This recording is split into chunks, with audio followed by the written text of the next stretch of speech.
নমস্কার বন্ধুরা, village life with নৈত্রী চ্যানেলে আপনাদের সকলকে স্বাগত জানাই। আশা করছি ভালো আছেন, আমিও খুব ভালো আছি। আমার এই চ্যানেলটা একদম নতুন। আগে একটা চ্যানেল ছিল, সেটা আমার একটু প্রবলেমের জন্য বন্ধ হয়ে গেছে। তো এটা আমার নতুন একদম চ্যানেল, আর এই চ্যানেলটা আমি আমার মেইন নামে রেখেছি। তো চলুন আমার সাথে আমার ভিডিওগুলো দেখুন। ভালো লাগলে অবশ্যই সাবস্ক্রাইব করবেন, সঙ্গে থাকবেন।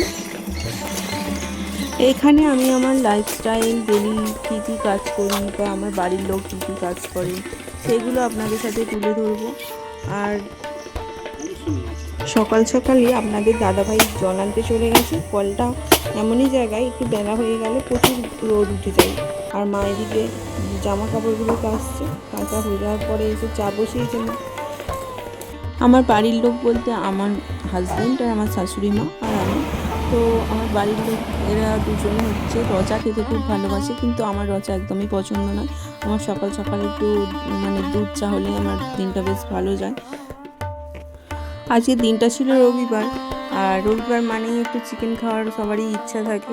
তার উপরে আমি ছিলাম 8 মাসের প্রেগনেন্ট, তো আমার একটু বেশি এইসবের প্রতি ইন্টারেস্টেড ছিলাম। তো বরকে বলেছিলাম চিকেন আনতে, বর চিকেন নিয়ে চলে এসছে। আর আমি এখানে আদা, রসুন, পেঁয়াজ, আলু এসব নিয়ে বসে পড়েছি কাটাকুটির জন্য। কাটাকুটি রেডি হয়ে গেলে চিকেনটা আমি বসিয়ে দেবো। এখানে সব জোগাড় করে নিয়েছি, আলু কেটে রেখেছি, আদা রসুন বাটা, এখানে পেঁয়াজ, টমেটো, কাঁচা লঙ্কা আছে, মাংস বাছা হয়ে গেছে। আর কড়াইয়ে গরম তেল করতে দিয়েছি, আলুটা ভেজে নেব। কড়াইটা গরম হয়ে গেছে। মাংসের পরিমাণ ছিল 1 কেজির বেশি, আর আমরা যেহেতু 3 জন, তার মধ্যে মা আবার বেশি মাংস পছন্দ করে না। খাই বলতে আমি আছি আর আমার বর আছে। তো এবং একটু বেশি করেই করে নিচ্ছি, এবেলা রান্না করলে ওবেলাও খাওয়া হয়ে যাবে, আর ওবেলার কোনো রান্নার ঝামেলা করবো না।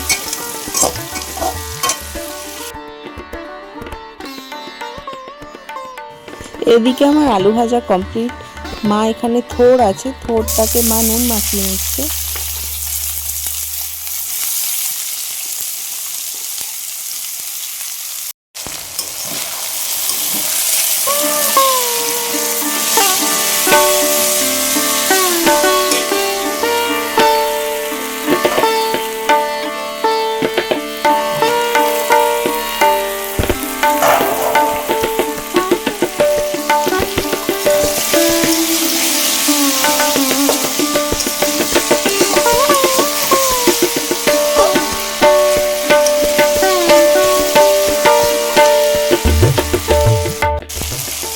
পেঁয়াজ টমেটো দিয়ে কষানো হয়ে গেছে। এবার আদা রসুন পেস্ট করা আছে একসাথে, পেস্টটা একসাথে দিয়েই আমি ওটাকে ভালো করে কষিয়ে নেব।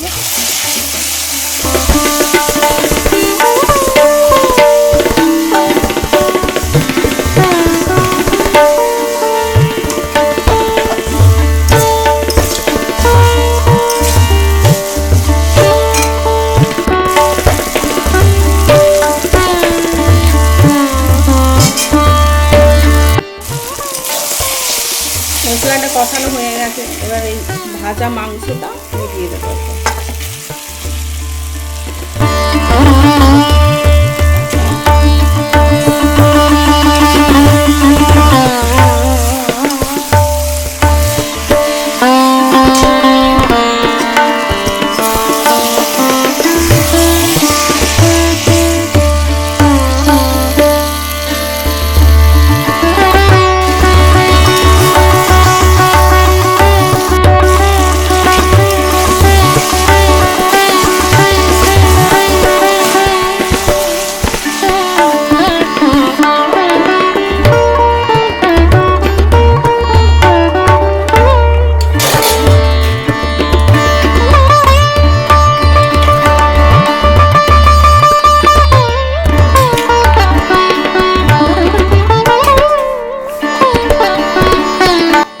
মাংসর ঝোল পুরোপুরি কমপ্লিট। এখানে মাকে আমি বলেছি ঢেলে দিতে।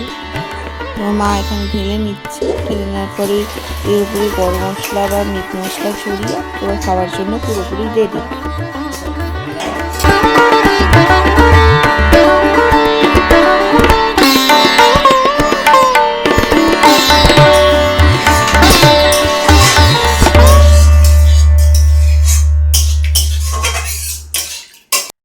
তো বন্ধুরা, যে এটা দেখছিলেন যে মা থোরটাকে মাখিয়ে নিচ্ছিল নুন দিয়ে, তো সেই থোরটাই এখন ভাজা হবে।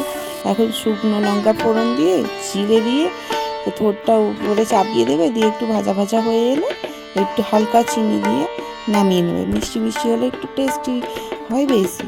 তো আমি চিনি খাই না, তার জন্য আমাদের চিনি দেওয়া হবে না, আমরা এমনি খাবো। থোর ভাজা কমপ্লিট হয়ে যাওয়ার পরে একটু স্যালাড কেটে নিয়েছি, শসা আর পেঁয়াজ আছে। আর এখানে আমি তো ভাত নিয়ে বসেই পড়েছি।